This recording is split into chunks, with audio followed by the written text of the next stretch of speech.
And his name was called Jacob. So it says, and the second came out and he held the heel of Esau. He held the heel of the elder that was going to serve the younger. They called his name Jacob. They didn't give a description. This man was normal. He was of his parents. He was of his predecessors. All right? Everybody that came before him, the original man, he was of melanated complexion. Bring it out. And Isaac was 80 years old when she bare them.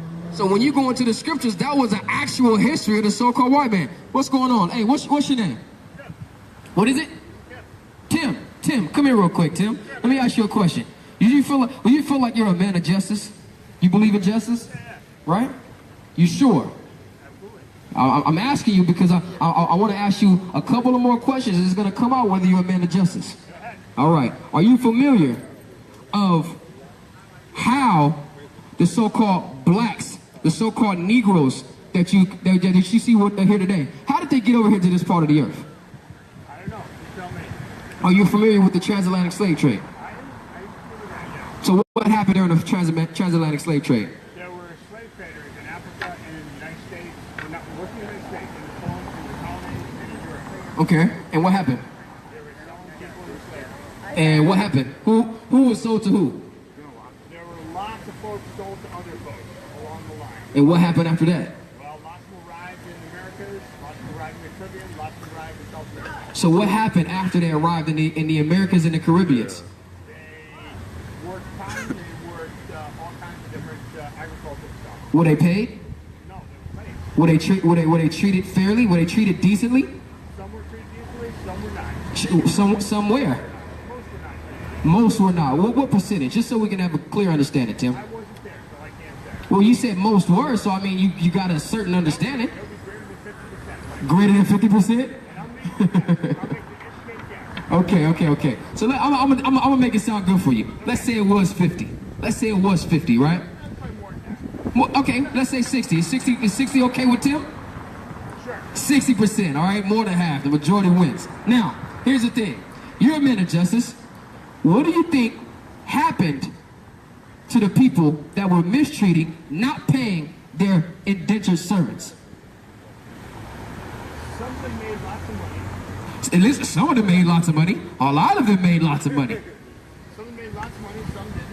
So what happened? What happened to them? Like, was there any type of consequence? Was there any type of repercussion that came upon them? Was there any type of judgment, or was there any type of reciprocity for the people who this was being done to? Probably not. Probably not, Tim. Come on, Tim. You're a just man. I'm starting to believe you. I don't know you, so I have to ask these questions and I have to inquire. I'm starting to believe you. So probably not, or just not? I can't say I wasn't there. So, but in your opinion, probably not. I'm gonna have to take that, I guess. Probably not, right? So, I'll go with that. so, were those riches passed down? They were passed down to the heirs to people that owned the slaves. Right. Now, where did all of this take place? In the Americas, South America, North America, and Central America. In North, Central, and South America. Were these Americans inhabited prior to these people being brought over here on slaves? Were they inhabited by the people that brought the slaves over? No. Yeah, they were inhabited by the indigenous people. So how were they even able to come over and bring these slaves to a land that they didn't own and start holding indentured servants and slaves and start mistreating people and making them work night and day on cotton plantations, sugar plantations, all of these different things, and be able to mistreat them? How were they able to do that? Get rid of the indigenous people. Oh, so how did they get rid of them? So they killed them, right? Was there a lot of deaths? A lot of deaths, right? So now we have these same people, some were enslaved, I agree.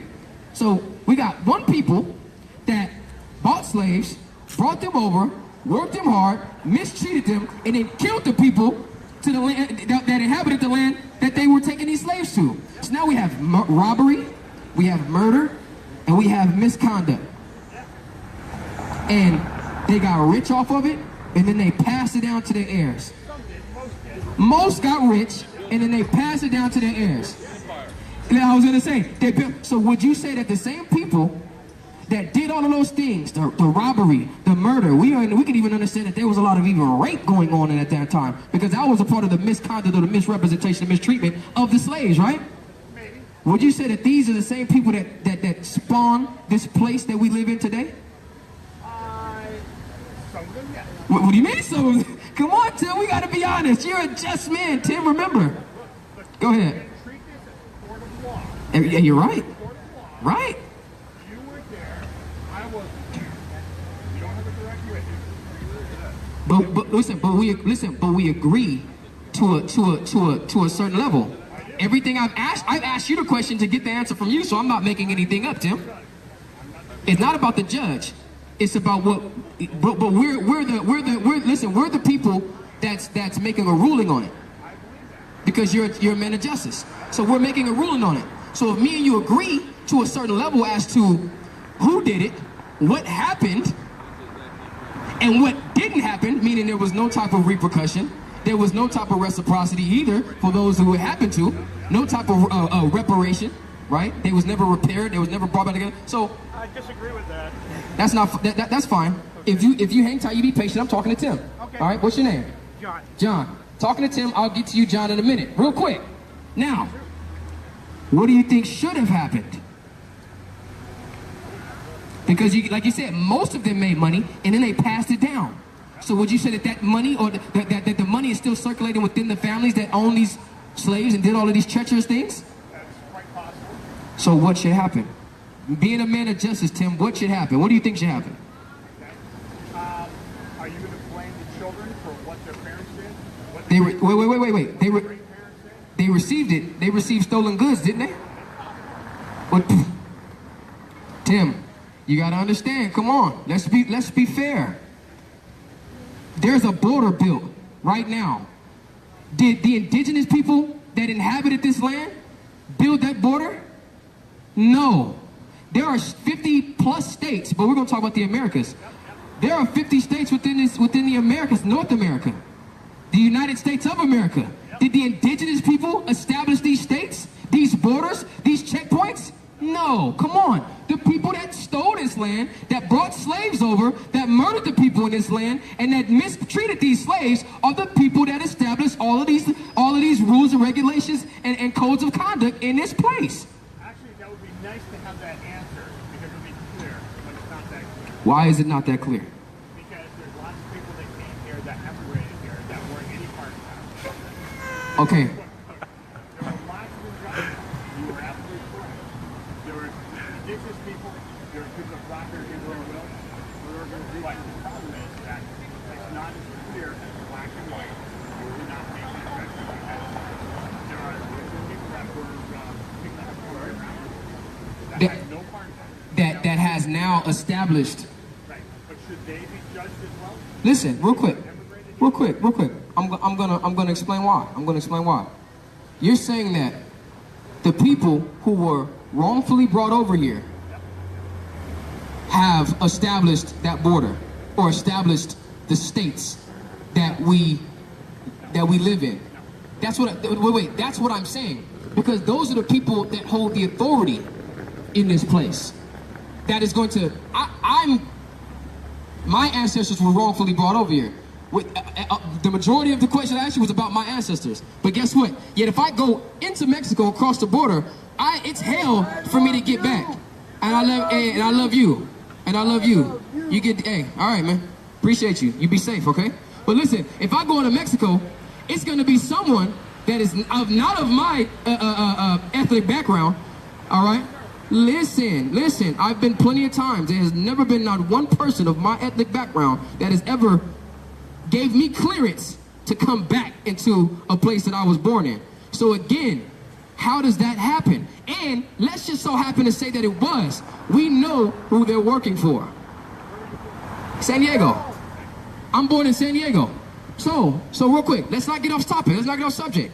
Who established these borders? Who is the authority in this place, both North, Central, and South America? Is it the same people that went to Africa, picked up slaves, brought them over here, and killed the indigenous people in the place and enslaved the people that they brought over the waters? Listen. First of all, we'll get to that. Let's not jump the gun. All right. I understand. If you was to answer the question, we would never have to get so far off topic. Are these the same people that hold the authority over this place? The same people that were mistreating slaves, that robbed, raped, and murdered the indigenous people? Are they the same people? Oh my God, Tim, I'm gonna tell you this, you're not being honest, and this is the reason why I would say that you're not a just man. Because if you, listen, it's either or. Either it's the same people, or it's the indigenous people that inhabited it. That actually is correct. It's much greater. That's them? Go ahead. I hear what you're trying to Let me ask you a quick question. Where's your family from? My family? Yes, sir. When you say my family, which generation? Where did they come from before America? My ancestors? Yes, sir. They came from New Brunswick and Finland. New Brunswick and Finland. Where's New Brunswick? That's Canada, correct? Right. So what did they come from Finland to New Brunswick and then into America? The two sides. Different sides. From Finland. Okay, so the New Brunswick, what are they, French? They came originally from France. Yes. From France, right? Many years ago. So here's the question. Are French people guilty of this? What he's describing? Guilty of what? Guilty of what he's talking about. Rape, robbery, murder of indigenous and Negro. So if my great-great-great-grandfather was a slave owner, Uh-huh. I'm guilty? Yes. I disagree. Why would you disagree? Why? Because you personally didn't do it? Right. Okay, but here's the thing, right? Your great-great-grandfather and all of his buddies created institutions, created a system that reigned sovereignly over these countries. What if my ancestors were indentured servants that came here from France? Listen, are they? Are they? You don't know. You don't know that much about your history, right? Do you know 7 generations back? Not 7. Do you know why I don't know 7 generations back? That's right. Because your ancestors or your relatives put my family in slavery. You're French. I'm Haitian, meaning literally directly your family put my family in slavery at one point or another. You're trying to make something very simple. You're trying to oversimplify something that's a lot more complex. No, here's what you're trying to do. You're trying to escape for crimes that your race of people is guilty of. Period. There you go. That's just it. You see how funny that is? That's hilarious, I right? appreciate this. I know. Nice discussion. I know. Have a good night. All right, Devil. Go ahead. Give me Proverbs 28:1 real quick, and I'm gonna let you get you right back. Proverbs 28:1. All right. See, because that's the game that's played. Everything gets so complicated. Everybody knows what happened, man. All right. Everybody knows what happened. Everybody knows who did what to who. Everybody knows who's the criminal here, and everybody knows who's been a serial victim here. Everybody and their mama know, man. All right. But see, this is why this brother always does it. Every single so-called white man that walks before us that has the nerve to stick around for a few minutes, this brother's gonna make inquisition. He's on a quest. What's your quest, Doc? For one good white man. We've been calling y'all the devil all these years. We've been saying you're the wicked of the earth. You're the most disgusting, despicable creature on the earth. But every week we give you a shot. We give you one shot to not be the devil, and you never proved yourself to be anything but the devil. Read that. That's right. It's the book of Proverbs, chapter 28, verse 1. Go ahead. The wicked flee when no man pursueth. That's what happened. We didn't have to chase him down. All we had to do was turn the heat on, meaning ask him questions about the sins of his foreparents. You see how he tried to downplay it? New Brunswick and Finland. Of course, the Finnish didn't hold slaves, but he gonna go to New Brunswick. Now, here's the thing. You know what he's looking at us? These niggas don't know where New Brunswick is. I do. Okay? Why? My family's in Canada. Why? My family were slaves to French people. Why? That's damn why. Okay? Quebec City, Montreal. All right? But where did they take us to from West Africa, from Benin and Togo? They took us to the Isle of Haiti. You understand what I'm saying? He'd act like niggas don't know that. He gonna ask, do you know your history 7 generations? You know why I don't know my history 7 generations back. We come from a people who are very historical, who are very strict about the carrying on of their ancestral history and legacy, and the only thing that stopped us and prevented us from being able to do that is the fact that they took us into slavery and gave us a new identity, gave us a new language, gave us a new religion. Right? Read that. The wicked flee when no man pursueth, but the righteous are bold as a lion. That's it, point blank, period. Ecclesiastes 7:13, give it right back to the captain. Read. It's the book of Ecclesiastes, chapter 7, verse 13. Consider the work of God. Consider God's work. Are we all creations of God? Yes, we are. But watch this. Consider the work of God. Read on. For who can make that straight? Who can make that straight what? Which he hath made crooked. God has made the white man crooked. He has made the white man wicked. He has made the white man evil. Therefore, there is no way to correct white people. There is no fixing you. You are the devil. You're going to be the devil. You're going to be a degenerate. You're going to be the wicked of the earth every day until the day of your extermination. That's right. There's nothing you can do about it, man. All right? We just praise Yahawadah Shemi Yahawadah that we are the chosen people of God. Go ahead. Take it away, Ken. I gotta say something real quick. I must interject here. I must interject. The white man is so good at being wicked that he could drop bombs on Japan and have them Chinese people over here working at on the railroads and still be able to have dinner with that incest baby over there. He's so good at being evil that he can sit up here at dinner and have dinner with a gook after bombing their country. Ain't that something? The damn Down syndrome race of people called Japanese and Chinese, the Mongoloids. That white man is so good at being wicked. He destroys these countries, and the women of these countries still love him. Ain't that something? Nobody loves the white man more than the Asian. Hey, man, hey, give it up for the chief priest, man, and the powerful deacon. All right? And the deacon, and listen, he brings up a great point. John, I ain't forgot about you. He brings up a great point. Because the so-called white man is so good at being a devil, right? Meaning a deceiver. That what he does is he tries to complicate something, all right? And he tries to make something so complex that he just pretty much turns it into a never-ending story.